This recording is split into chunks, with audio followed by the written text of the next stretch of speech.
ਸਾਡਾ ਜੀਵਨ ਪਤਾ ਕਿਹੋ ਜਿਹਾ ਹੋਵੇ।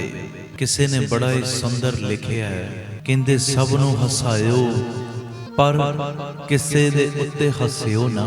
ਹਸਾਇਓ ਜ਼ਰੂਰ, ਤੁਹਾਡੇ ਕਰਕੇ ਕਿਸੇ ਦੇ ਚਿਹਰੇ ਦੇ ਉੱਤੇ ਮੁਸਕਰਾਹਟ ਜ਼ਰੂਰ ਆਵੇ, ਪਰ ਕਿਸੇ ਦੇ ਉੱਤੇ ਨਾ ਹੱਸਿਓ। ਕਿਸੇ ਦੀ ਗਰੀਬੀ ਵੇਖ ਕੇ, ਕਿਸੇ ਦੇ ਔਗਣ ਵੇਖ ਕੇ, ਕਿਸੇ ਦੇ ਘੱਟ ਗੁਣ ਵੇਖ ਕੇ ਕਦੀ ਹੱਸਿਓ ਨਾ। ਕਿਸੇ ਨੂੰ ਨਿਰਧਨ ਵੇਖੋ, ਕਦੀ ਹੱਸਿਓ ਨਾ।